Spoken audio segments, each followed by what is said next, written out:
Voy a compartir la...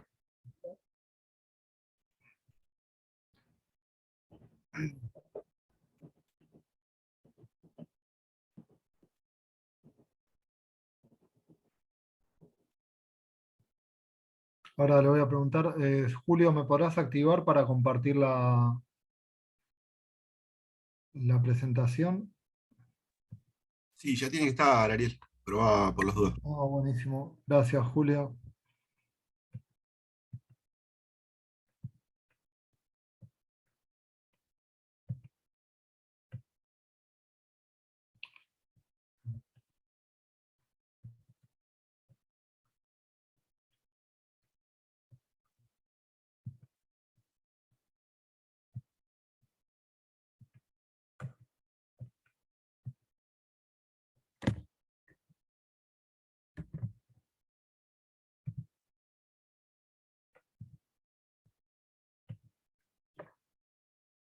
Bueno, ¿qué tal? Acá les presento la clase de motores y arranques.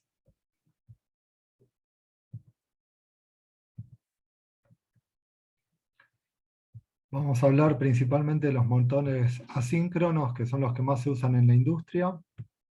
Bueno, voy a leer un poco la introducción. El motor asíncrono o motor de inducción es un motor eléctrico de corriente alterna, en el cual su rotor gira a una velocidad diferente de la de campo magnético, a la del campo magnético del estator. El motor asíncrono trifásico está formado por un rotor, este es el rotor que ven acá en el centro, que puede ser de dos tipos: A, de jaula de ardilla; B, bobinado; y un estator en el que se encuentran las bobinas inductoras. El estator es toda esta parte que está alrededor del rotor. El rotor sería la parte que hace girar al eje, y el estator es el bobinado que proyecta inducción sobre el estator. Eh, Estas bobinas son trifásicas y están desfasadas entre sí 120 grados en el espacio.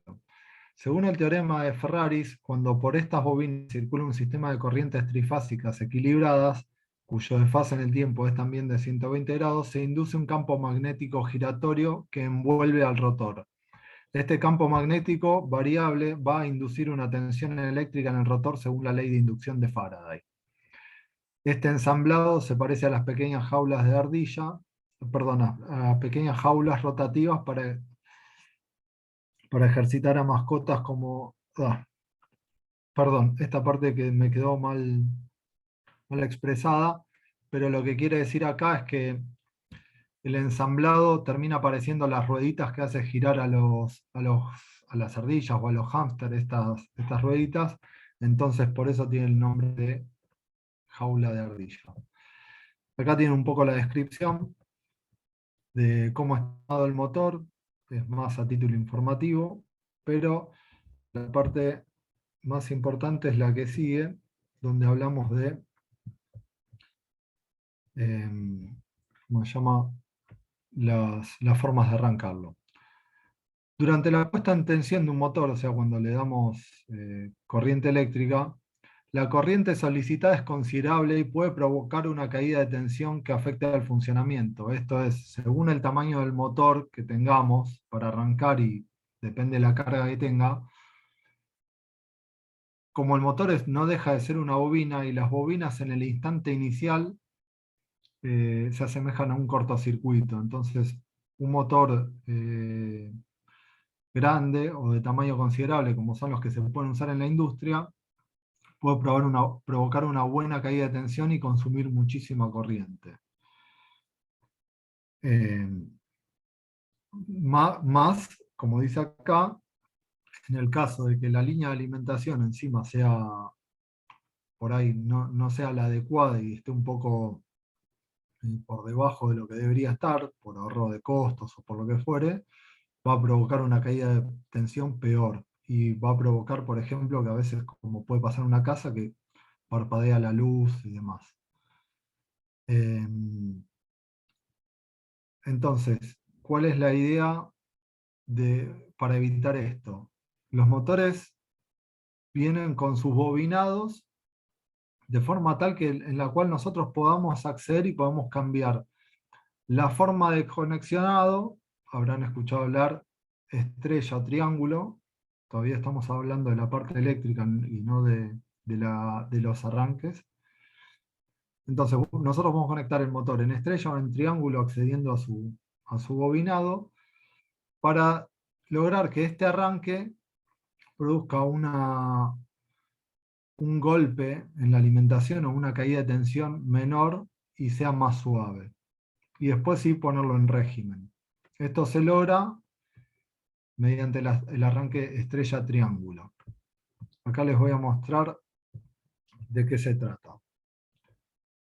El arranque estrella-triángulo es una forma de conectar estas tres bobinas que están desfasadas 120 grados de las que hablábamos del motor. Nosotros tenemos corriente trifásica normalmente en una industria y cada una de esas fases está conectada a una de las bobinas del motor. Esas fases que tenemos para alimentarlo, tenemos dos formas de conectarla. Vuelvo a repetir, en estrella, que sería esta forma que ven arriba a la derecha, o en triángulo, que es la forma que ven abajo a la derecha. Si ustedes se fijan, a la izquierda de esto tenemos, esta sería la caja de bornes de un motor normal, jaula de ardilla, un motor asíncrono. Acá nosotros tenemos cada bobina, tenemos una bobina conectada acá, otra bobina conectada acá y otra bobina conectada acá. De estas tres que vemos a la derecha, están conectadas acá. A su vez, estos motores vienen con unas chapitas para que nosotros podamos elegir si lo vamos a conectar en estrella o en triángulo. Si nosotros conectamos las chapitas así, ustedes si siguen el circuito van a ver que termina conectado en estrella, y si lo conectamos así como dice, y las fases una a cada chapita, queda conectado en triángulo. ¿Cuál es la diferencia?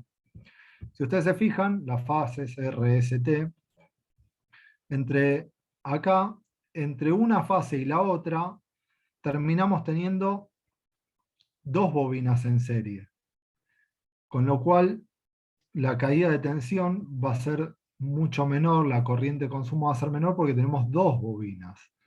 En este caso, si ustedes observan en la conexión triángulo, o delta, también llamada, la caída de tensión va a ser más chica, perdón, la corriente va a ser más grande porque tenemos una sola bobina entre fase y fase.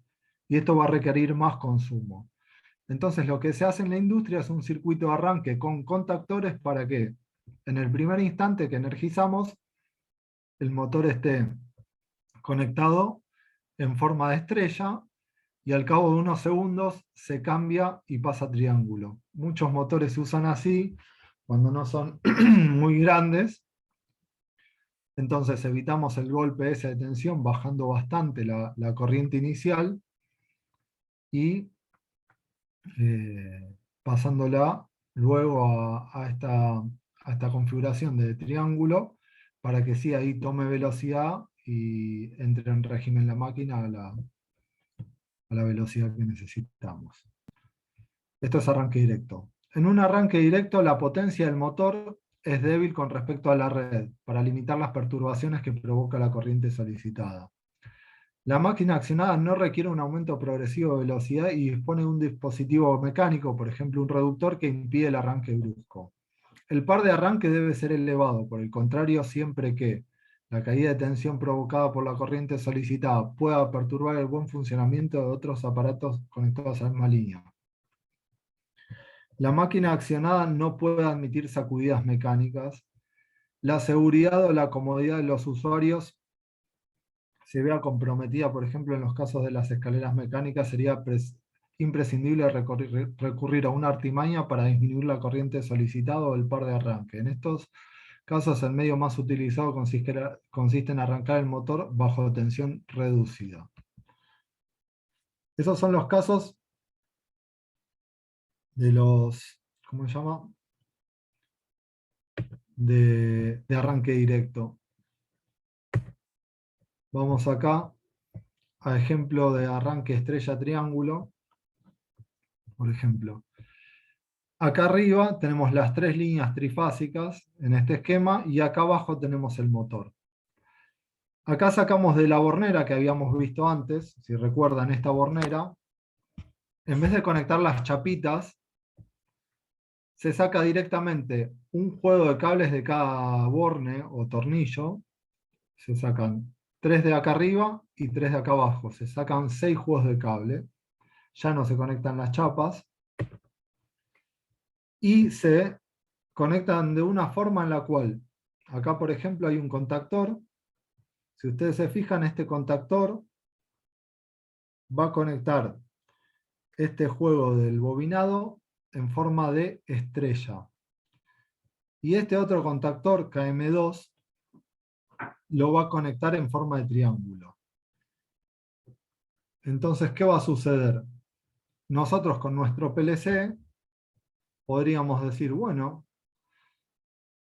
cerramos el circuito, el contactor de marcha, y en vez de cerrar este contactor, el contactor de marcha sería KM1, en vez de cerrar este contactor, cerramos el de estrella, entonces el motor arranca despacio, luego con otra salida pasamos a desconectar nuestro motor y a conectar este otro contactor, el KM2, para que sí ya funcione en triángulo y tenga mayor torque el motor y gire ya en régimen para iniciar nuestro proceso.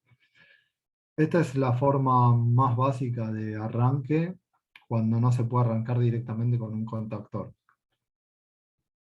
Y se usa bastante en la industria. Después tenemos algo ya que vamos a encontrar más en automatismos, y es bastante interesante, que es el arranque electrónico o soft starter.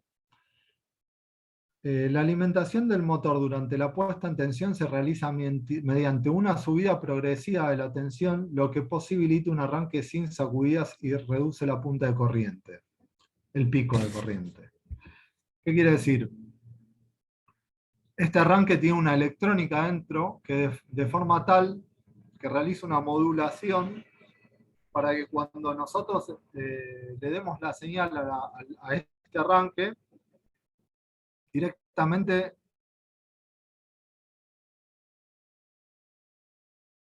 va a generar la señal necesaria, recibo, y el motor arranque de una forma que no sea brusca y se ponga en régimen. Todo esto lo logra con electrónica. Es muy útil y además salva mucho la vida del motor. Están formados por 6 tiristores que se utilizan para arrancar de manera controlada los motores estos. Estos 6 tiristores son como transistores, que son los que van activando las distintas fases y van modulando para que se produzca el arranque suave. Bien. Vamos a pasar esta. Les quiero mostrar un poco. Este es... perdón.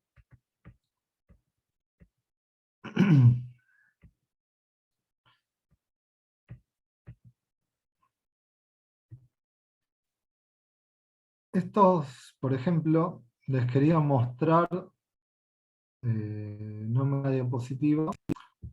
Este sería el esquema de conexión de un tanque suave. Les voy a mostrar acá, les voy a compartir otra diapositiva ahora.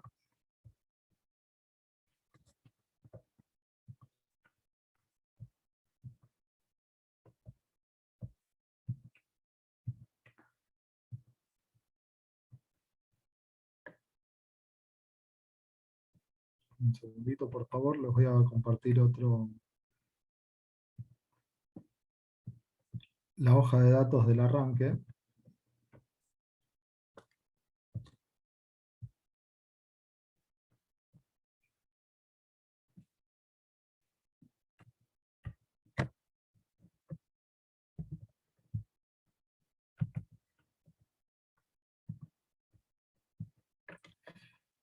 Este es un arranque suave, esta es la hoja de datos de un arranque suave de Schneider Electric. Y como pueden ver, tiene los 3 cables de entrada de alimentación y 3 cables de salida. Simplemente funciona, acá podemos ver el esquema, simplemente con el conexionado que estaban viendo antes.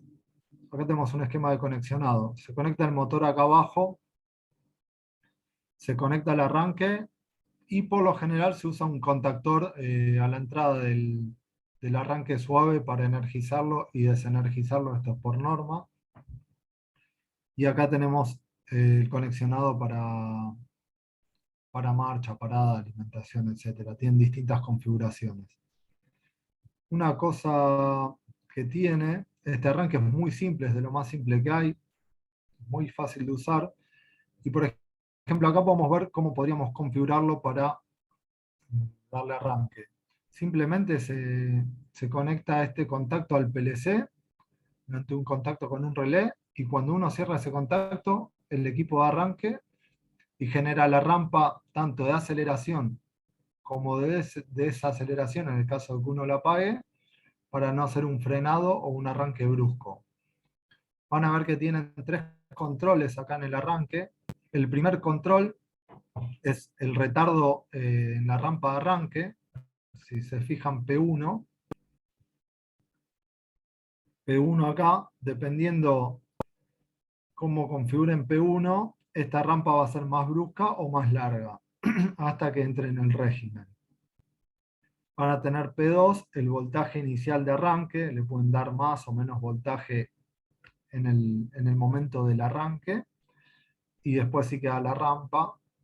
Y después hay una figura más, acá abajo, por ejemplo en este caso, P3, que es el tiempo de parada o la rampa de desaceleración. Esto es útil en el caso de que, por ejemplo, nosotros tenemos una cañería de agua, le damos arranque a una bomba, y si la bomba arranca a muy alta velocidad y la bomba tiene un tamaño importante de un par de kilowatts, lo que va a producir esto, si nosotros le damos arranque directo, no es solo la baja de tensión o el consumo de corriente elevado, sino que además podemos llegar a romper el eje de la bomba. Porque el agua a mucha velocidad se comporta como un sólido. Entonces puede llegar a cortar el eje, así de complicado es arrancar un motor. Con estos equipos nosotros podemos darle una rampa de aceleración, va a empezar a mover el agua, a batirla, va a vencer la columna de agua que pueda tener el equipo, y no va a sufrir ni la línea, ni la red, ni el motor, ni nuestras cañerías. Y en el caso de que yo detenga el equipo, si lo detengo muy rápidamente, vamos a tener lo que se llama un golpe de ariete, que es un retroceso en el líquido por detenerlo bruscamente. Entonces también se va desacelerando para que el líquido vaya perdiendo velocidad, y en algunos casos se utilizan, como se llama, válvulas de retención, que son válvulas que impiden que el agua no vuelva. Si nosotros la detenemos muy rápido, vamos a sentir el golpe de esa válvula, que finalmente se va a romper, y si lo detenemos despacio, esa válvula el agua va a ir desacelerando, y esa válvula de no retroceso va a ir cerrando despacio hasta que se detenga y quede cerrada por completo para que no vuelva el agua. Acá también podemos ver más diagramas de conexionado. Es lo que les decía, si nosotros conectamos un relé, un contacto a nuestro relé, que lo conectamos a la salida del PLC, le vamos a dar la orden de marcha y parada por acá, y luego el proceso de aceleración y desaceleración va a quedar configurado como lo pusimos acá en los presets, y no va a hacer falta que hagamos nada más que darle el contacto de marcha y de parada, el equipo va a hacer todo solo. Además de esto, el equipo se acaban de ver unos contactos R1A y R1C, tiene una salida que nos indica, por ejemplo, a veces son configurables, a veces no, nos puede indicar si el equipo está en marcha correctamente o si tiene una falla o algunas cosas. En algunos equipos estos contactos son configurables y en otros no.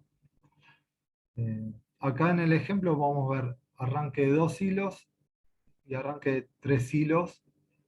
Se llama así porque en este caso, en el caso de la derecha, necesitamos cerrar un contacto para el arranque y liberarlo, es un pulso para el arranque y un pulso para la parada. En el caso del 2 hilos es cierro, arranca, abro, para. Son distintas formas de trabajarlo, viene más de la parte eléctrica esto, nosotros con el PLC podemos usar cualquiera de los dos, la diferencia es que acá vamos a gastar 2 entradas. Bueno, esto es un poco para el caso de los arranques suaves. Vuelvo a las diapositivas.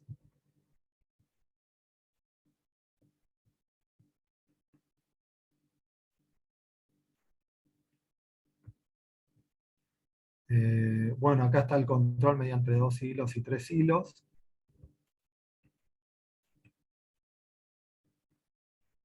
Acá tenemos las diferentes rampas que encontramos. Acá tenemos la lectura de estas entradas, cómo es que se utilizan. Por ejemplo, en este caso el contacto auxiliar de señalización de tensión nos indica que cuando arranca el equipo, el R1A se cierra e indica que el equipo ya está con tensión y está trabajando. Eh, Acá nos indica que tenemos presencia en los bornes del motor del equipo. Este contacto, esta luz, este LED que se ve acá.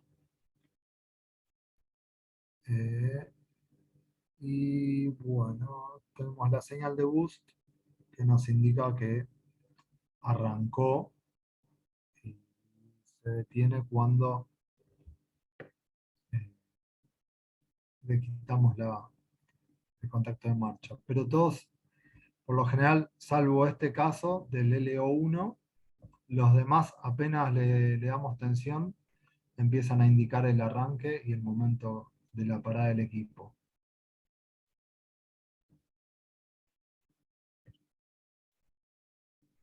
Después, más allá de estos equipos de los arranques suaves, tenemos convertidores de frecuencia, variadores de frecuencia o variadores de velocidad. ¿Cuál es la diferencia entre un arranque suave y un variador de velocidad? El arranque suave solo nos permite acelerar y desacelerar en forma controlada durante un instante. Y por lo general incluso los arranques suaves tienen un determinado número de veces que se pueden arrancar por hora. Por ejemplo, algunos arranques suaves permiten hasta 5 arranques por hora, porque no están diseñados para disipar más corriente. Entonces, tenemos algunas limitaciones. En el caso del convertidor de frecuencia, están diseñados para modular la velocidad del motor. No solo nos permiten arrancar y detenernos suavemente, sino además que nos permiten controlar el torque en todo momento y no solo en el momento del arranque. Por ejemplo, en un arranque suave disminuimos el torque en el arranque, pero después el motor tiene que trabajar en régimen. No podemos bajar la velocidad del motor porque necesitamos por algún motivo. En un variador de velocidad, esto se puede hacer. Podemos usar el motor en un rango de 0 a 100% a la velocidad que necesitemos. Como dice acá, el objetivo del convertidor de frecuencia consiste en alimentar los motores asíncronos trifásicos de jaula. Se basa en un principio similar a la técnica MLI y garantiza la rotación regular y libre de sacudidas de las máquinas. O sea, garantiza que la rotación va a estar libre de golpes o de otros problemas. Incluso a baja velocidad. Puede llevar el motor a muy baja velocidad manteniendo el torque, que eso es importante.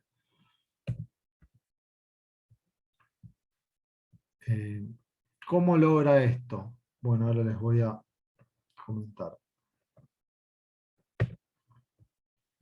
Este es un esquema de la parte interna de un variador de velocidad. ¿Y cómo funciona? Lo que hace el equipo es generar una especie de onda senoidal trifásica parecida a la que viene, pero controla la cantidad de energía que entrega mediante modulación de ancho de pulsos. Entonces generamos el mismo tipo de onda que viene a la red, pero controlamos la cantidad de energía que le entregamos. ¿Cómo hacemos esto? Si nosotros tenemos una onda senoidal, podemos ver que la podríamos representar, la cantidad de energía que esta onda entrega en este momento, haciendo un pulso de la misma tensión que si estuviera al máximo el equipo, pero entregando energía por un corto periodo. Y cuando ya necesitamos más energía más rápidamente o que la onda es más alta, hacer más ancho este pulso. Esto se llama modulación por ancho de pulsos. ¿Y cómo controla esto el equipo? Bien. Lo primero que hace es agarrar la trifásica, las tres fases que vienen de la red, rectificarlas mediante un puente rectificador, pasarlas por un filtro para que no generen ruido y filtrar posibles picos, pasarla por un capacitor y queda una onda continua. Esta es la onda que nos quedaría después de pasar por el puente rectificador y nos queda una onda continua, perdón, una tensión continua después de pasar por el capacitor. Como estos motores son trifásicos, con esta tensión continua no podrían funcionar. Entonces, a la salida tienen estos tiristores, tal cual como los tenían los arranques, con la diferencia que se pueden modular todo el tiempo y no solo en el momento del arranque. Y estos tiristores van accionando, dejando pasar señal en una forma controlada por un microcontrolador como el que habíamos visto, como el que podría ser de Arduino, por ahí un poco más complejos con algunas funciones matemáticas, que son procesadores digitales de señal. Y modular la tensión para eh, generar nuestra onda senoidal de salida. Haciendo esto, van a generar una señal trifásica de la misma amplitud, manteniendo el torque, pero entregando una cantidad diferente de energía. Todo esto lo hace, acá ustedes ven una onda senoidal y una triangular, todo esto lo hace un procesador digital de señal o un digital signal processor, en una especie de inglés que les comento. Y lo que hace es, el mismo microcontrolador genera una señal sinusoidal, una señal triangular, traza una relación matemática con estas dos señales y saca la señal modulada de ancho de pulso para activar estos transistores y a la salida poder controlar el motor. Esto es un poco de teoría. Acá tenemos la etapa un poco más, digamos, un esquema un poco más real. Tenemos la rectificación de la corriente, el filtro para que no pase el ruido. Acá tenemos el banco de capacitores, el bus de continua y los transistores que realizan la modulación a la salida del variador. Acá tenemos otra vez del fabricante de Schneider, la bornera de conexionados, cómo deberíamos conectar nuestro equipo para darle marcha o parada. Por ejemplo, esta es la bornera. Los variadores por lo general vienen con un borne de 24 volt, sale, pasa por el contacto auxiliar de nuestro PLC, en este caso el Celio, y cuando nosotros cerramos el contacto lo tenemos que mandar estos 24 volts por nuestro contacto a L1 para que el variador arranque. Ahora bien, con esto provocamos el arranque. Las demás señales pueden ser programadas para otra cosa. Por ejemplo, L2 podría ser marcha en reversa, en lo que tienen los arrancadores, perdón, los variadores de velocidad que pueden hacer girar el motor en inversa. Entonces, si nosotros necesitamos en un proceso que gire hacia el otro lado, lo podemos hacer solamente programando la entrada IL2 en nuestro variador para que sea la señal de giro hacia antihorario, por ejemplo. Bien, con esto ya sabemos que podemos darle marcha o arranque a nuestro motor. Ahora bien, ¿cómo controlamos la velocidad? Acá a la izquierda pueden ver que tenemos dos formas. Una es agregando un potenciómetro, simplemente se conectan los 5 volts, el cursor en el medio y el común a la otra pata, y con eso nosotros girándolo podríamos controlar la velocidad. Bien, ahora no lo podría hacer el PLC, tendríamos que tener en el proceso un potenciómetro para poder controlar la velocidad. Pero también hay otra forma que es conectar una salida analógica del PLC, no conectar este potenciómetro, entonces con la salida analógica del PLC podemos enviar una señal, por lo general de 4 a 20 mA, para controlar la velocidad del motor del 0 al 100%. Y después acá, como parte de las señales que tenemos disponibles en Bornera, estas son señales de salida que podemos configurar, que pueden ser cuando el arranque tiene una falla, me tiro una señal acá, o cuando yo le di la señal y quiero saber si está en condiciones de arrancar, también tiro otra señal que podemos llevar a nuestro PLC para saber en qué estado se encuentra el variador de velocidad y el motor. Esta es una foto de un variador de velocidad de Schneider. Acá pueden ver la bornera de conexiones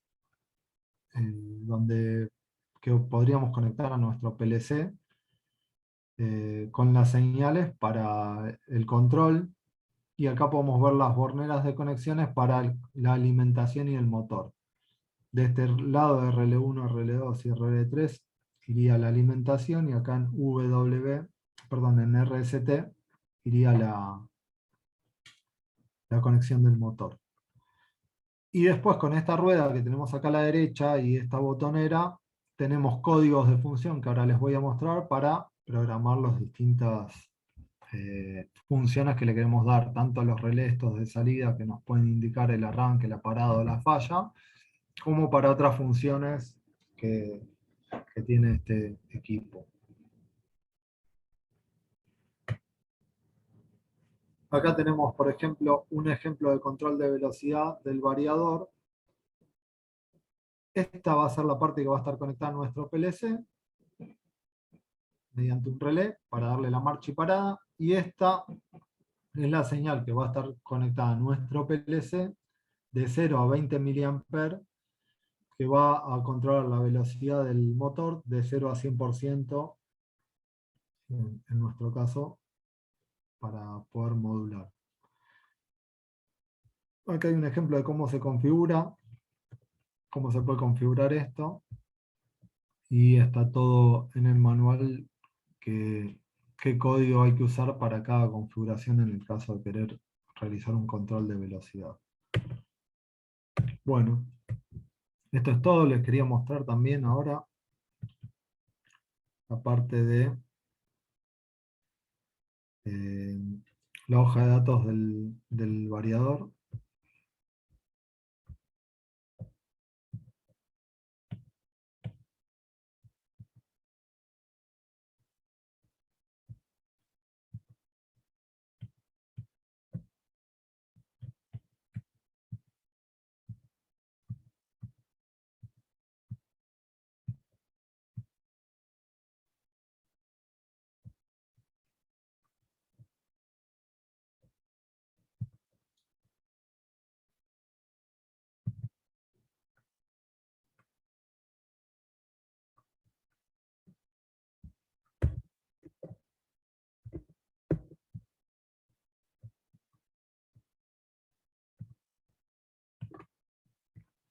Bueno, acá pueden ver, esta es la hoja del manual de usuario del variador de velocidad.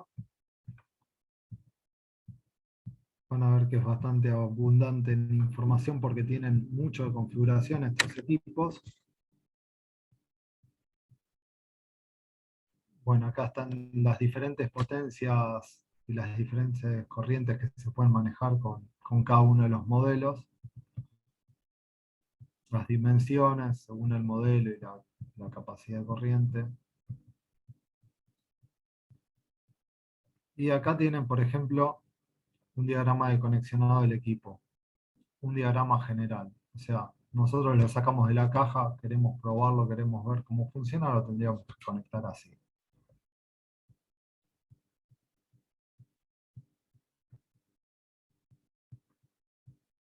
Bueno, tenemos un montón de datos, por ejemplo, configuración de diferentes de las entradas. Acá los parámetros de las entradas analógicas, cómo funcionan. Y acá otra cosa que se veía en el dibujo, que no les comenté, tiene un conector como si fuera el conector de Ethernet de las computadoras, pero es para conectar un bus de comunicaciones 485 que se usa mucho en la industria, del tipo Modbus, el protocolo de comunicaciones Modbus, que mediante dos cables transmite información. Esto es interesante porque nosotros teniendo un PLC ya de una gama más alta, podemos tener comunicación y podríamos sacarle datos de, por ejemplo, qué corriente está consumiendo el motor, qué temperatura tienen los tiristores, a qué frecuencia está trabajando, qué revoluciones tiene el motor y un montón de parámetros más que nos pueden servir o ser útiles en la industria para evaluar que todo esté bien en nuestro proceso. Acá tenemos más formas de conexionado, diferentes formas.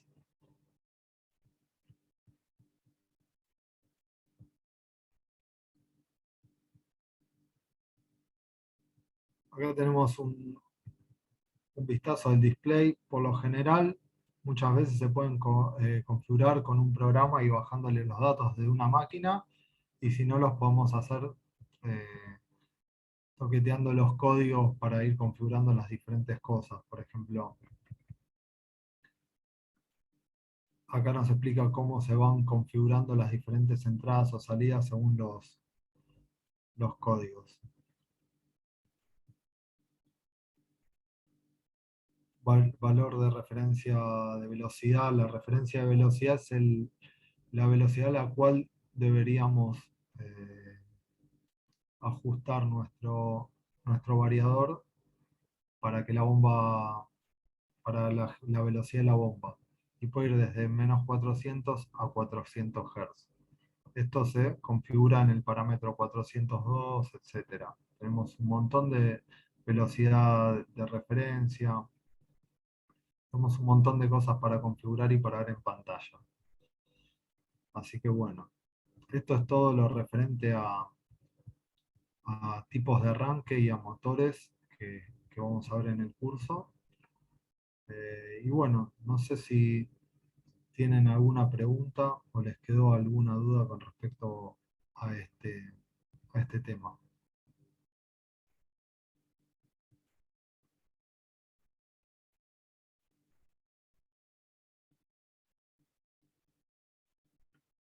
Bueno, Juan, no sé si estás por ahí. Sí, acá estoy, Ari. Buenas noches a todos. ¿Todo bien? ¿Todo bien? Bueno, nada, les comenté un poquito la introducción a los variadores de velocidad, a los arranques suaves y un poquito de control. Sí, Para- estuve súper interesante. y bueno, nada, ya se terminó el material, así que creo que es tu turno. Buenísimo. Comparto yo entonces. Bien, avísame Ya, ya te si ahí se veo. ve. Elementos finales, estás en pantalla. Bien. Introducción también. Introducción también. Perfecto.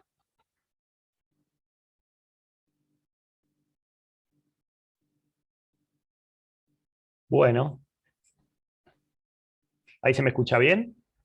Perfecto. Buenísimo. Volviendo un poquitito para atrás, si recuerdan cuando iniciamos el curso, y si recuerdan la primera presentación que dimos o que vimos o que compartimos con Ariel, que fue la introducción, mencionamos que podíamos pensar los sistemas de control como conformado por distintos lazos. Dijimos que teníamos distintos lazos de control. Los lazos estaban conformados básicamente por tres elementos, que era un elemento sensor, que nos permitía medir o evaluar una variable en campo, un elemento de control, que iba a tomar ese valor que nos daba el instrumento o elemento sensor en campo, iba a desarrollar una lógica o iba a tomar una acción en función de ese valor, y iba a tomar, como les decía, una acción sobre el tercer elemento del lazo, que es el elemento final de control, que es un poco lo que estaba mostrando hace un ratito Ariel, para la parte de motores. Si recuerdan, para la parte de sensores estuvimos viendo las distintas variables de proceso, vimos un poquito de lo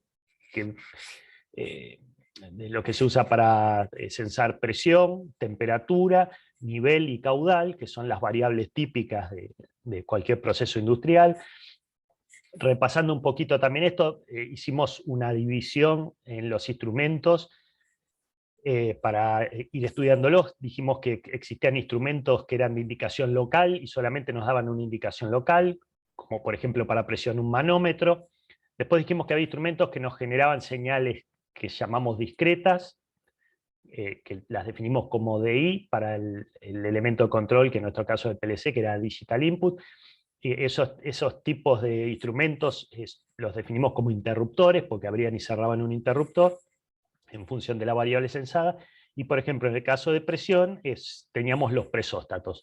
Y finalmente, teníamos un tercer tipo de instrumentos que los definimos como transmisores, y dijimos que mayormente generaban una señal para procesos industriales de corriente de tipo 420 mA en función de la variable sensada.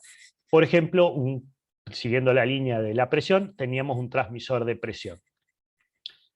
Después vimos un poquito de controladores, en este caso vimos un poco de PLC específicamente, y después Ariel lo complementó muy bien con microcontroladores. Y un poquito de Arduino, que es un microcontrolador con algunas otras cosas. Es una placa un poquito más completa para el desarrollo. A nivel industrial lo que utilizamos por lo general son PLCs. Bueno, y finalmente lo que nos quedaba para charlar un poco y presentar son los elementos finales de control, que son los que toman una acción en función a lo que, entre comillas, les ordene o bajo el gobierno de los sistemas de control, que otra vez en nuestro caso son los PLC, y en particular para el proyecto que estamos haciendo, en PLC, un micro PLC o relé inteligente, que es el Celio. Bueno, como les decía, Ariel muy bien explicó o presentó los distintos tipos de arranques que tenemos para motores asincrónicos trifásicos, que son un elemento final de control. Y ahora yo les voy a presentar un poquito, o vamos a ver un poco, otro elemento final de control, que es de los más utilizados junto con los motores asincrónicos trifásicos, que son las válvulas de control. Bueno, como les decía, hablamos de este primer slide, es un poco lo que le venía contando, y vamos a charlar un poco sobre estos elementos finales de control, básicamente de las válvulas automáticas y los motores eléctricos trifásicos. Bueno, las válvulas. Las válvulas tienen la función de, si quieren pensarlo así, de restringir un caudal de un fluido. O sea, varían el caudal de un fluido. Se comportan como un orificio de área variable. O sea, en definitiva, lo que nos van a permitir es de alguna manera controlar un caudal. Mayormente. También podemos controlar la presión, pero bueno, la idea es que con una válvula controlamos el caudal. de un fluido, que puede ser líquido o puede ser un gas también. Bueno, básicamente acá vemos un esquemita de una válvula y los elementos que la componen. Ustedes van a ver que mayormente van a tener una primera parte que es la válvula en sí, que es el cuerpo, y después un elemento que se denomina actuador o servomotor, que es el equipo que controla o nos va a permitir controlar la válvula. Bueno, como les decía, la válvula en una primera instancia está conformada por un cuerpo. El cuerpo de la válvula tiene que estar especificado de acuerdo al proceso que vayamos a controlar, o sea que tiene que resistir a la temperatura y la presión del fluido que vamos a controlar, sin pérdidas que no sean las que fueron calculadas para el proceso, ¿no? Tiene que tener un tamaño adecuado para el caudal que debe controlar y ser resistente a la erosión, a la corrosión producida por el fluido. Cuando tenemos fluidos sucios o con algún componente que la pueda erosionar o corroer, si es algún líquido, por ejemplo, ácido, bueno, tenemos que tener en consideración todos esos temas cuando hacemos la especificación de la válvula o cuando definimos qué válvula vamos a utilizar. Bueno, otra cuestión a tener en cuenta cuando definimos las características del cuerpo de la válvula son las conexiones. Por ejemplo, el dibujito que ustedes, o la imagen que están viendo, que es el corte de una válvula, pueden ver que tiene lo que se llaman bridas a los costados y estos elementos mecánicos nos permiten conectarlas a una cañería. También las válvulas obviamente pueden ser roscadas o un tercer tipo que se denomina buffer, etc. Son distintas conexiones que están normalizadas industrialmente y nos permiten conectar la válvula al proceso. Bueno, acá mencionamos dos normas, que son la DIN y la ANSI, que son dos normas que definen este tipo de conexiones.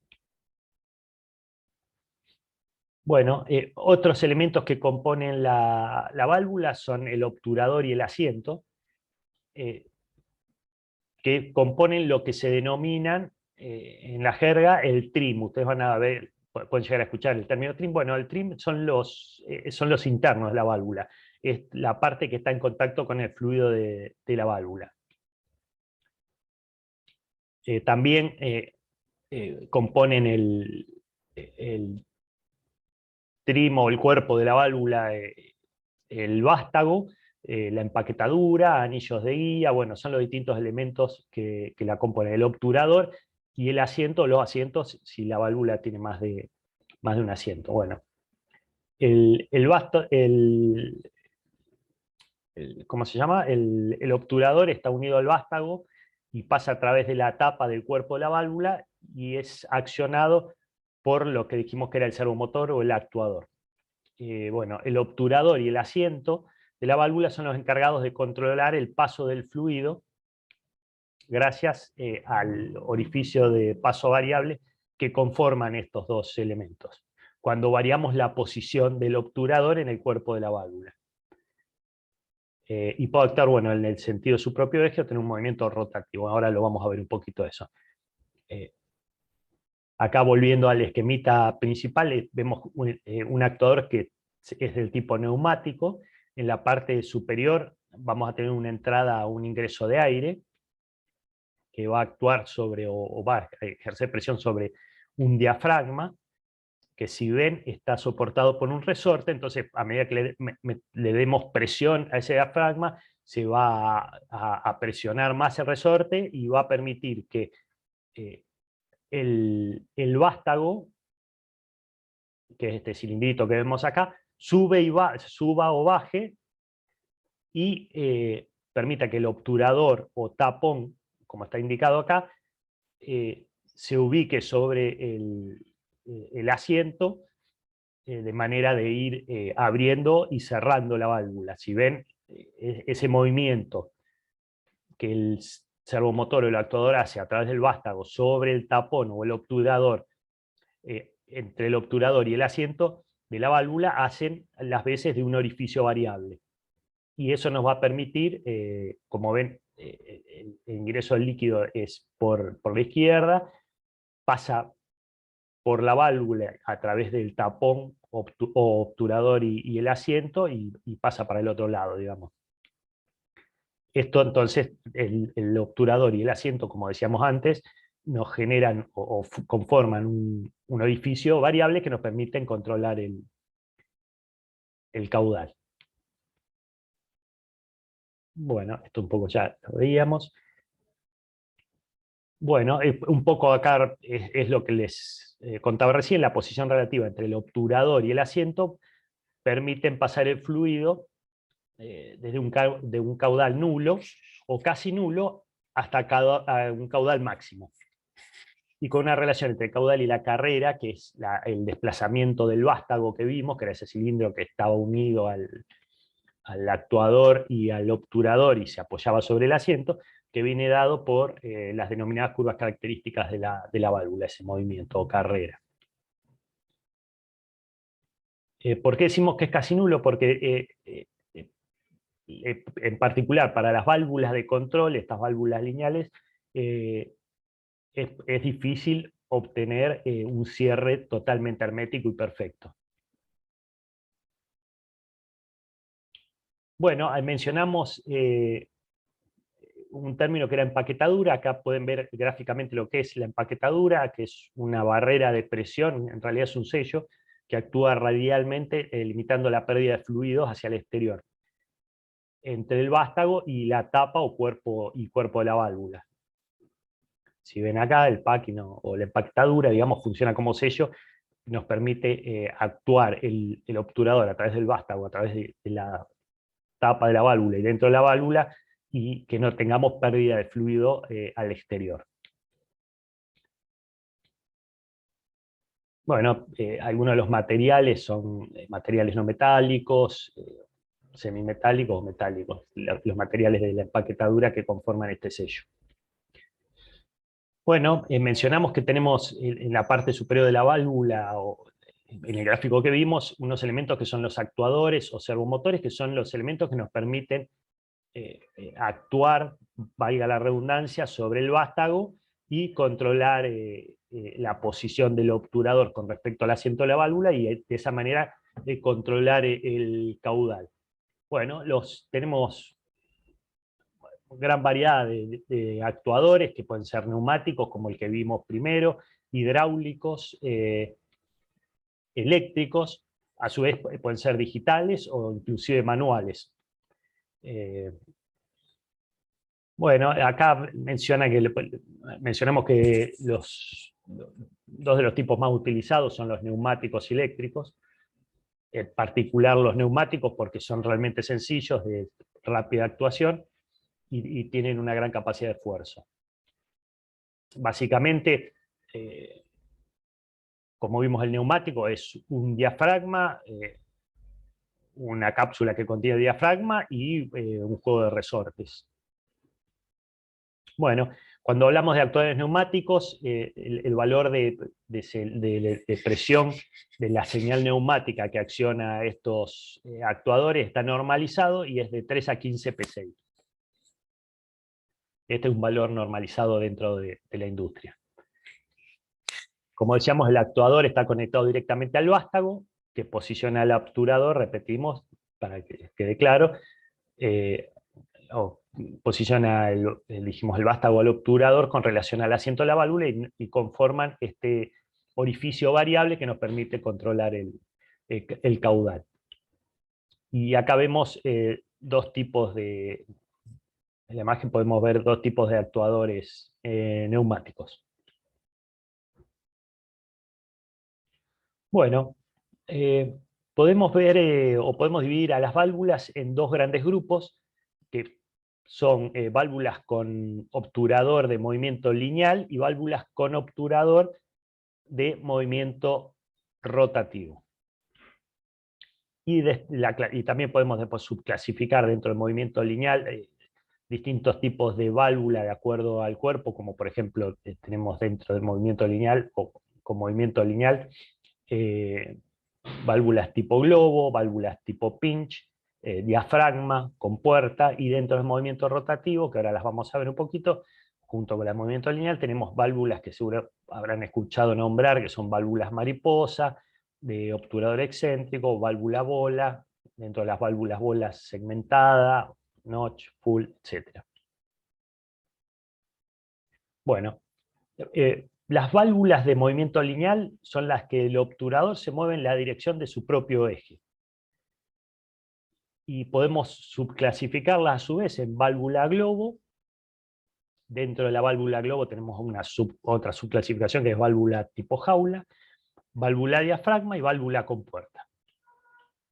Bueno, las válvulas globos se llaman así porque el cuerpo tiene forma de globo y el vástago sube y baja atravesando la tapa de la válvula en forma lineal. Recuerde que esta es una subclasificación de las válvulas que dijimos que se denominaban válvulas con obturadores de movimiento lineal. Entonces, repetimos, la globo la denominamos así porque el cuerpo de la válvula tiene forma de globo, el vástago sube y baja atravesando la tapa en forma lineal, y se caracteriza porque el flujo de entrada o salida es perpendicular al eje del obturador. Ahora vamos a ver en un gráfico, esto va a estar más claro. Bueno, con este tipo de válvulas se pueden regular pequeños y grandes caudales. Este es el tipo de válvula de control clásico. Es el que cuando necesitamos controlar un caudal en forma característica o hacer un control, si se quiere, analógico o fino de un caudal, utilizamos este tipo de válvulas, válvulas globos, válvula de control y el tipo globo.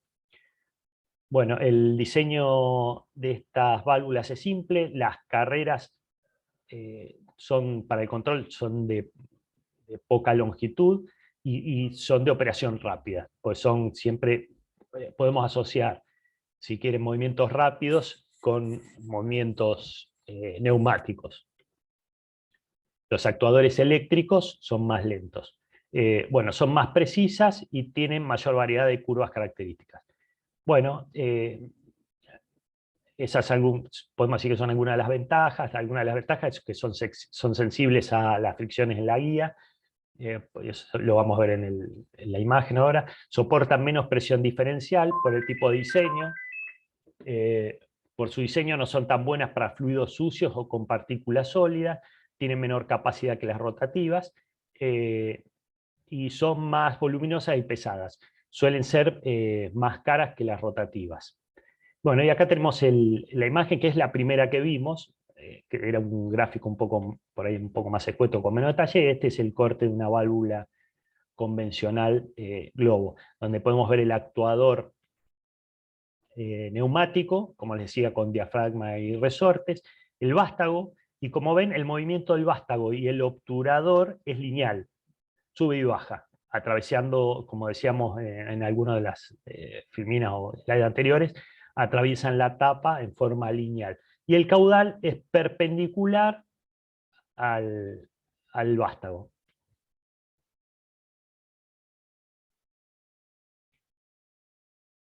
Bien, avanzamos un poquito. Otra válvula lineal es una que mencionamos en la clasificación, que es la válvula diafragma. Bueno, en la válvula diafragma, el obturador en realidad acciona sobre una membrana flexible, que a través de un vástago unido al actuador la fuerza contra una saliente del cuerpo, que actúa de asiento, cerrando el paso del fluido. Bueno, ¿cuál es la ventaja de esta válvula? Si ven este gráfico, es que tenemos el cuerpo está aislado de alguna manera del fluido. Entonces, cuando tenemos fluidos o procesos químicos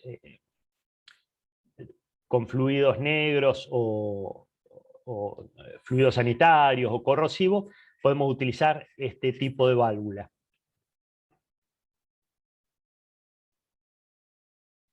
Bueno, otro tipo de válvula es la que denominamos válvula compuerta, que simplemente, que también es de operación lineal, es una compuerta que sube y baja en el cuerpo de la válvula. este tipo de válvula la utilizamos como válvulas que definimos de todo o nada, un control todo o nada, o un control on-off, o sea, por lo general la usamos totalmente abierta o totalmente cerrada. Acá mencionamos que, bueno, que este tipo de válvula no debe usarse o no debería usarse para intentar controlar en forma más precisa el caudal. Recuerden que para eso mencionamos que las válvulas que utilizamos son, o la válvula estándar para ese tipo de control es la válvula globo, válvula lineal, ¿no?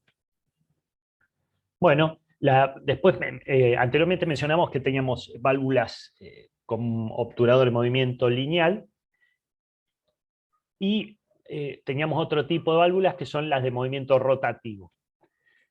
Las válvulas, que son las válvulas en que el obturador tiene un movimiento rotativo y se clasifican son distintas válvulas que podemos encontrar con obturadores en movimiento rotativo, que son válvulas de disco excéntrico rotativo, o se denominan Canflex, válvula mariposa, válvula de bola, válvula macho.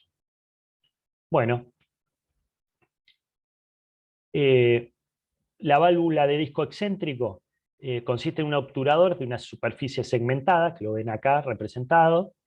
Es una superficie segmentada esférica que se alinea durante el movimiento de un giro excéntrico proporcionando un cierre estanco. Si lo ven acá, el obturador en las válvulas anteriores veíamos que se movía linealmente con respecto al asiento. Acá vemos que el movimiento del obturador es rotativo con respecto al asiento. Bueno, con este tipo de válvula lo que hacemos es mover en forma rotativa el obturador, y como bien dice aquí, lo que logramos con este tipo de válvulas es que el cierre de la válvula sea mejor que, por ejemplo, las válvulas globo.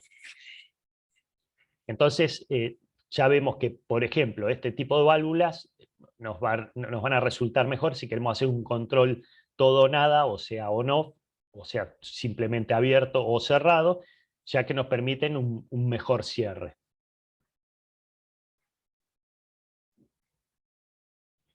Bueno, otro tipo de válvulas con movimiento rotativo que es una válvula clásica, es la que llamamos mariposa, que el cuerpo está formado por un anillo cilíndrico dentro del cual gira transversalmente, lo vemos aquí abajo, un disco. Entonces es un disco que se mueve rotacionalmente en el cuerpo de la válvula y va a dejar pasar o no el caudal. En este caso, el asiento, digamos, lo conforma un disco de goma y permite un buen cierre, o sea, logramos un cierre hermético. Bueno, el actuador acciona el eje de giro del disco, que es este, y ejerce un par máximo cuando la válvula está casi cerrada, siempre que la presión diferencial permanezca constante. Es importante considerar, bueno, las presiones diferenciales cuando tenemos este tipo de válvula en la apertura y el cierre, o sea, la presión que vamos a tener con el caudal o que vamos a ejercer con el fluido sobre esta válvula. Es un dato que tenemos que considerar cuando la dimensionamos o la especificamos. Este tipo de válvulas, a pesar de que dijimos que como regla general o como idea básica podemos pensar en las válvulas globos o lineales para el control y en las válvulas rotativas para funciones on-off, este tipo de válvulas, o todo abierto o todo cerrado, este tipo de válvulas rotativas, que son las mariposas, muchas veces se utilizan para el control de grandes caudales o grandes cañerías de fluidos a baja presión. Básicamente por una cuestión, a pesar de que no controlan tan bien como las globos, por un tema económico. En implementaciones de cañerías grandes son mucho más baratas este tipo de válvulas. Entonces prima en la ecuación costo-beneficio, ¿no? Bueno, otro tipo de válvula rotativa es la válvula bola, que básicamente el obturador es una bola que tiene un corte. Entonces vamos a girar esa bola, o vamos a rotar esa bola sobre el asiento, y cuando alineemos el corte con el orificio en el cuerpo de la válvula, nos va a dejar pasar fluido, y si no, cuando lo sigamos girando o rotando, nos va a impedir el fluido a través de la válvula. Bueno, la válvula macho es similar a la que vimos recién, a la bola, pero cambia la forma del obturador, que tiene forma de un cilindro, tronco cónico. Y acá vemos que el orificio es transversal. Igual y por lo general igual al diámetro de la tubería. Este tipo de válvulas lo usamos, como les decía, para un control todo nada, o sea que pase todo el líquido o no pase nada. O el control de líquidos o gases. Bueno, si recuerdan la clase anterior o la anterior, estuvimos mencionando que en el proyecto que teníamos una válvula, que era una válvula que estaba controlada por otra válvula, que es un accesorio que se denomina válvula solenoide. Bueno, la válvula solenoide, o también llamada electroválvula, es un accesorio, dispositivo, elemento que permite controlar el flujo de paso por una tubería. Bueno, está compuesta básicamente por un elemento que se llama solenoide y la válvula. Simplemente el solenoide es una bobina que energizamos y que está soportada también por un resorte, y cuando la energizamos lo que nos permite es nos va a abrir o cerrar la válvula. Cuando digo energizamos es cuando la sometemos a una tensión. Normalmente ese valor de tensión va a ser 24 volts, 110 volts, etc., valores normales o comunes en la industria. Bueno, esta valvulita eléctrica es la que nos va a permitir pasar, por ejemplo, el aire en una instalación neumática para poder controlar el actuador neumático. Y ese actuador neumático es a su vez el que va a controlar la posición de la válvula. A ver si lo...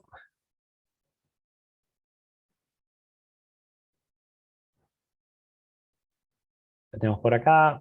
En este no, porque este es un poco complejo, este tipo de actuador, pero bueno, no tengo una con el corte, pero bueno, acá vemos un tipo de actuador que se llama a piñón y cremallera. Adentro lo que tenemos es una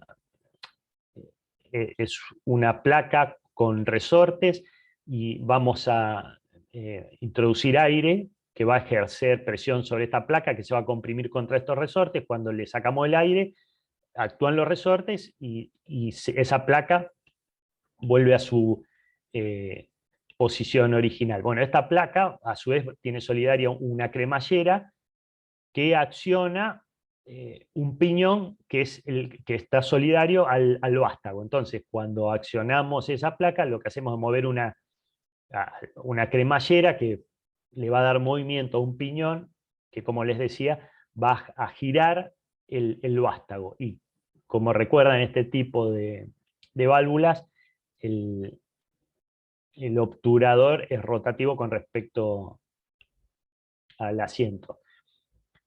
Bueno, como este tipo de válvulas es on-off, o sea, todo o nada, trabaja en dos posiciones, abierto y cerrado, necesitamos un elemento que nos corte y nos habilite el aire a este actuador. Bueno, ese elemento que nos habilita el aire a este actuador es la válvula solenoide.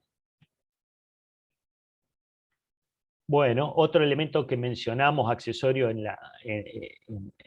el proyecto es lo que se denomina finales de carrera, que lo vemos acá es esta cajita que vemos arriba del actuador neumático, que dijimos que es en este tipo de actuador neumático, para este tipo de válvula se llama piñón y cremallera. Y acá en esta cajita vamos a tener seguramente dos cosas: la valvulita solenoide y el final de carrera.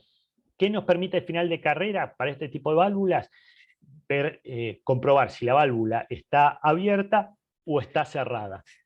¿De qué manera lo podemos comprobar? Bueno, acá tenemos el corte del elemento final de carrera, que puede ser mecánico, con un sistema de levas, o, por ejemplo, inductivo, con unos sensores que se denominan inductivos. Bueno, acá tenemos, si quieren, la conjunción de dos elementos, entre comillas, sensores, que es, vamos a tener una indicación local, como ven arriba en el capuchón, que nos dice en closet, que está cerrada. Si actuamos la válvula y la abrimos, esto cambia a abierto. Y a su vez vamos a tener un par de contactos eléctricos que cuando esté abierta la válvula se van a abrir o se van a cerrar, y cuando esté cerrada también, y viceversa, digamos, se va a abrir o se van a cerrar. Bueno, esos contactos los vamos a comunicar, o los vamos a cablear a PLC a entradas discretas, y nos van a permitir saber si la válvula está realmente abierta o cerrada.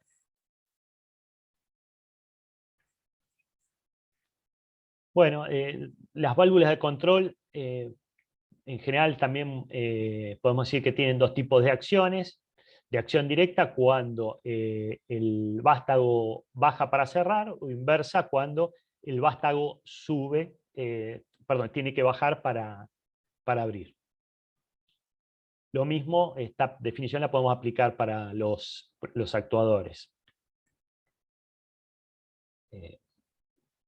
Bueno, esto es un poquito lo que les decía de cómo funcionan los actuadores, que es un diafragma que se le aplica aire, y ese diafragma está apoyado sobre resortes, entonces nos permite que cuando aplicamos aire se fuerza el diafragma hacia abajo y nos mueve el vástago hacia abajo, y cuando dejamos de aplicar aire, por la acción de los resortes, el vástago sube, y si es de acción directa la válvula, se va a abrir.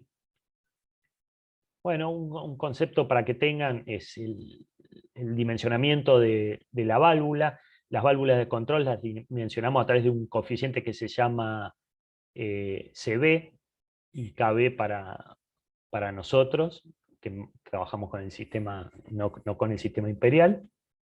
Y bueno, el CB es, por definición, es el caudal de agua que pasa en galones por minuto a una temperatura especificada, que en este caso es 60 grados Fahrenheit, y que pasa a través de la válvula en la posición completamente abierta, y con una pérdida de carga de 1 libra por pulgada cuadrada. Bueno, esta es la definición del CB, y es un valor que nos permite, esta definición, calcular o dimensionar la válvula.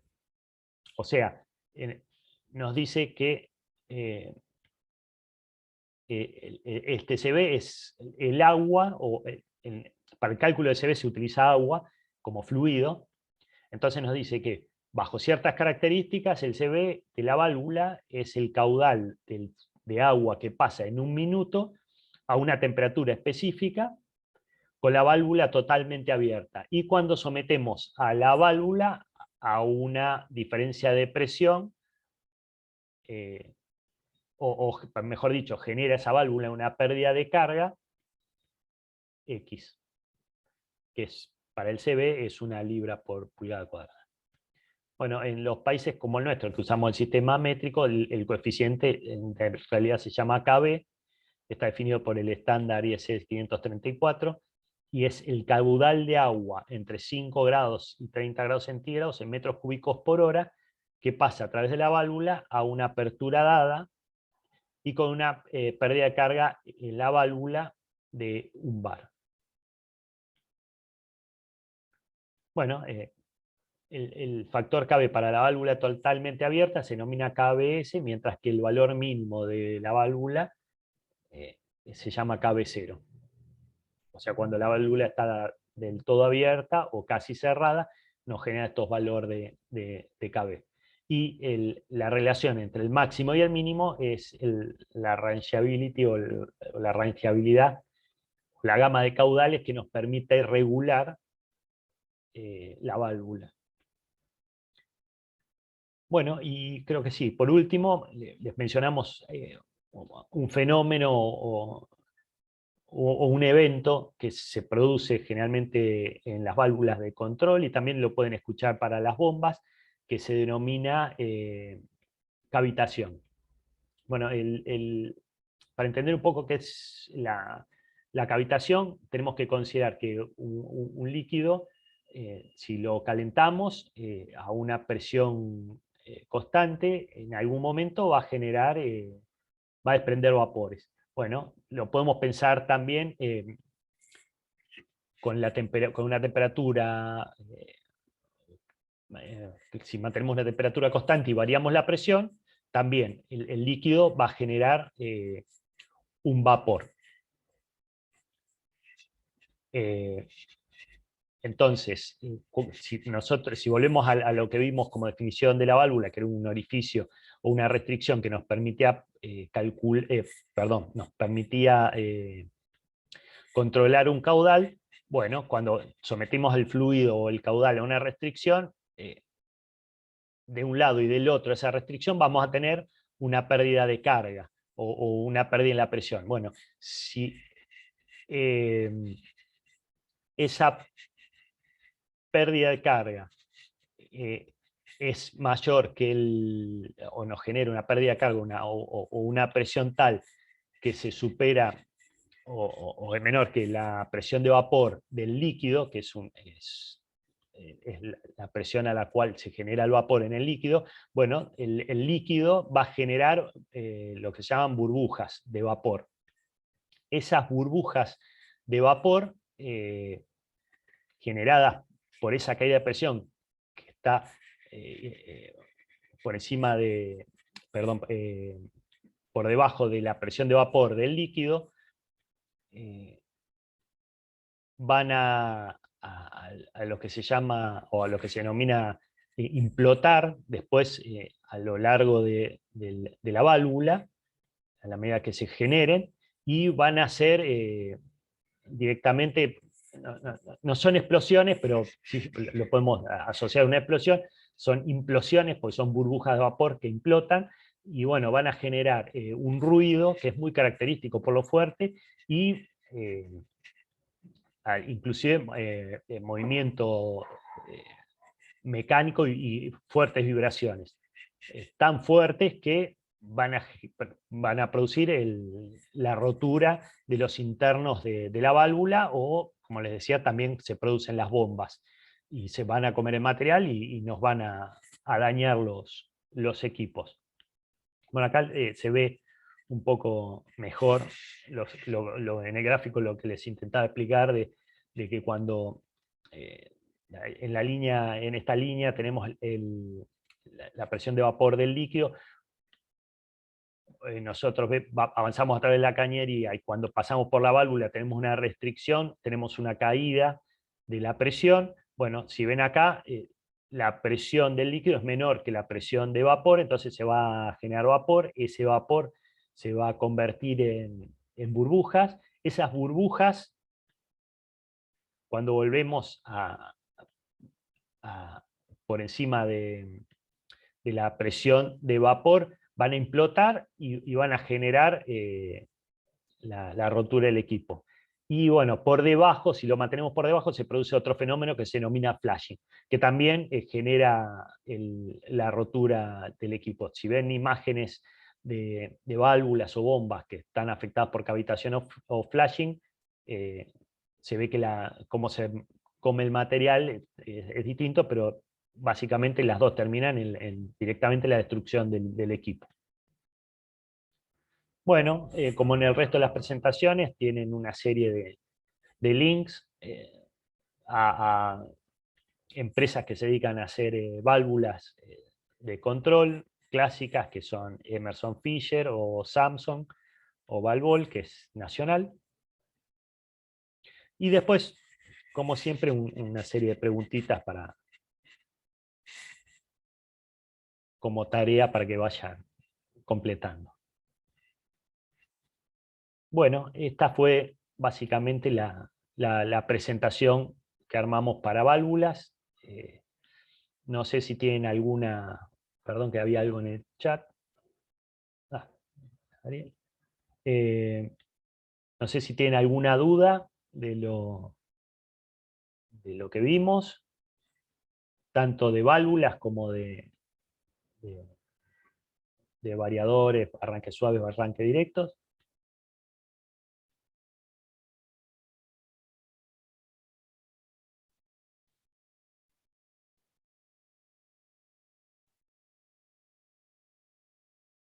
O si tienen alguna duda con lo que estuvimos viendo hasta hoy, o un poquito lo de la clase pasada, de la práctica, de lo que sea, de las hojitas de datos, de la memoria. Si no, si te parece, Ari, hacer un poquito de práctica de... Sí, no sé cómo, si pudieron ver algo de lo que habíamos charlado los chicos, o si les quedó alguna duda o una consulta respecto al tema.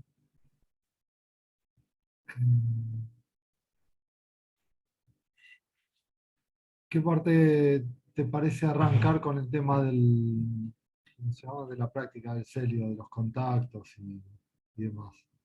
¿Crees que sigamos el plano o vamos trabajando sobre el plano en paralelo y hacemos la parte de activación de la bomba? Dale, sí, si te parece hacer El- un rank para, sí, de actuar un elemento final de control para que veamos. Bien. Bueno, vamos a ver un poquito más del ejercicio que teníamos con Juan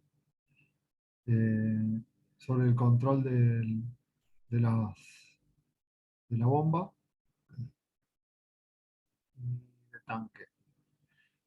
Lo último que habíamos visto, eh, si no recuerdo mal, era la parte del control de la válvula o de la bomba. Ya no me acuerdo. ¿Vos recordás, Juan?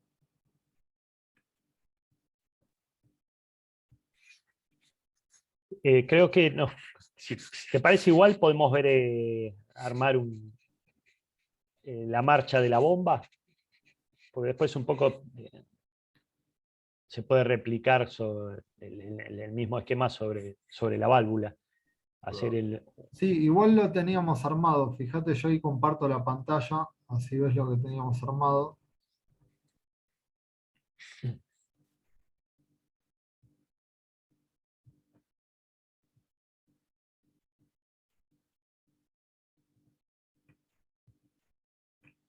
Mira, esto es lo último que habíamos armado.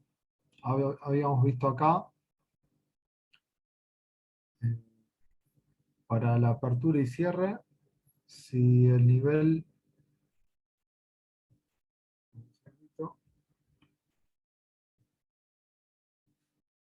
Esta era la parte de control de la válvula. En modo manual, presionábamos el pulsador de marcha. Si estaba cerrado el switch bajo, activaba. Y acá, si teníamos alta presión, detenía la entrada, la válvula. Lo mismo, perdón. Este es el de la válvula, el de acá abajo. El de acá arriba era de la bomba. Entonces, y estuvimos simulando si está en modo manual o automático, dependiendo del sensor de nivel, y si había presión baja, eh, se ponía en marcha la bomba, se tenían que dar estas tres condiciones para ponerla en marcha, y cualquiera de estas tres condiciones para detener la bomba era condición de detener la bomba. Por ejemplo, pulsador de parada, nivel bajo en el tanque o presión alta. Y si recordamos, el switch de nivel bajo estaba invertido o negado del estado para encender la bomba. Acá abajo teníamos la apertura de la válvula de entrada. Si estaba el nivel bajo, abríamos la válvula de entrada, y si estaba el nivel alto, cerrábamos la válvula de entrada. Esto era más o menos lo que habíamos armado para el control. No sé si considerás que quedó algo más para lo que era el proyectito. No, me parece que está bien. Si querés una tontería, que Sí, lo veo ahora y yo no me doy cuenta, el tema de cambiarle el tag a la bomba, sí, acá este, ¿no? para no, claro, Sí, ¿qué es una nombre? pava. Creo que era P001. P Guión 00 medio, sí, 001. medio 001. Sí, Bien. Y acá queda para las dos. claro. Y si querés, viendo el primer run, Sí, sí, subo. sí, como para ir repasando y cerrando los conceptos, ahí ya podemos ver reflejado un poco lo que veíamos en la teoría de que tenemos a la izquierda, entre comillas, los elementos sensores o los elementos de campo, que en este caso tenemos dos interruptores de nivel, eh, los interruptores perdón, un interruptor de nivel, un interruptor de presión y un pulsador o una llave, y a la derecha el elemento final de control, que es la bomba, que esa bomba va a estar asociada a, por ejemplo, un arranque directo, o un arranque suave, o un periodo de velocidad, que es lo que hoy presentó Ariel, y todo esto lo controlamos con el elemento que estaría en el medio, entre comillas, del RAN, que es el PLC. Entonces vemos que es la lógica, o lo que un poco veíamos en la teoría, este PLC está ejecutando esta lógica donde tenemos otra vez a la izquierda, y como está dibujado en el lazo, los elementos sensores, y a la derecha el elemento final de control. Además, además están trabajando al set y reset Claro, memorizado. exacto. Eso, si recuerdan, dijimos que cuando teníamos este tipo de instrucciones o elementos de lógica, decíamos que este tipo de lógica era un tipo de lógica que denominamos o llamamos lógica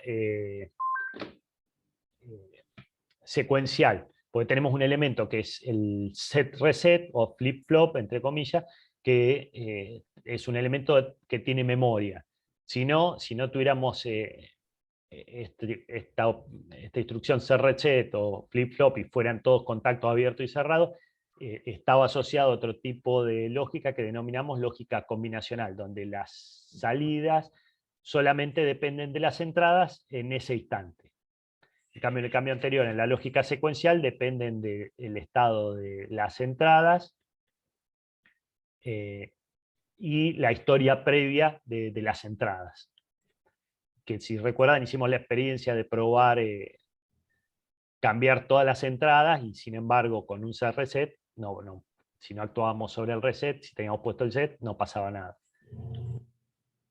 Acá, perdón, si justo puso Ariel el RAN correspondiente a la válvula, hoy veíamos que, por ejemplo, en la válvula que tenemos representado en el proyecto, es una válvula on-off, o sea que sería rotacional, por ejemplo, y el actuador que acciona esa válvula, a su vez, se acciona por una valvulita, un accesorio que se denomina válvula solenoide. Bueno, esa válvula solenoide a su vez es actuada por la salida del PLC, o sea, por una salida discreta o un DO del PLC.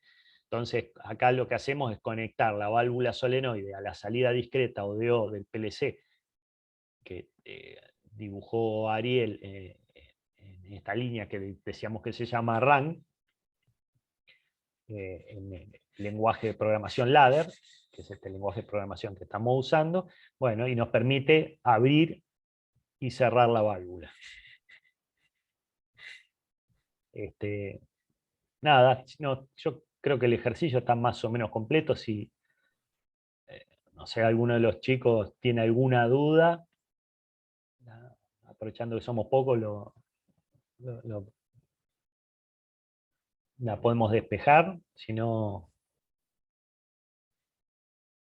ya lo dejamos para la clase que viene, hacemos el repaso final de lo que sería proyectito.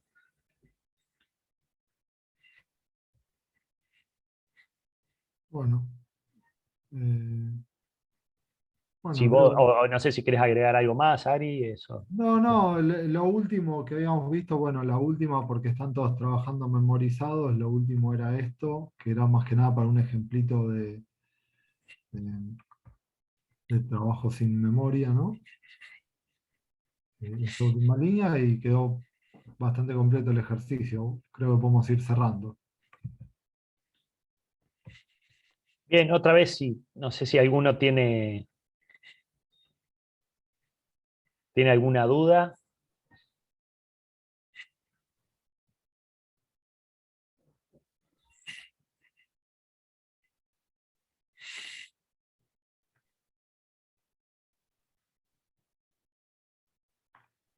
Bueno, buenas Bien. noches. Les agradecemos la presencia. Espero que les haya gustado la clase. Nos estamos viendo la próxima, creo la próxima es la última.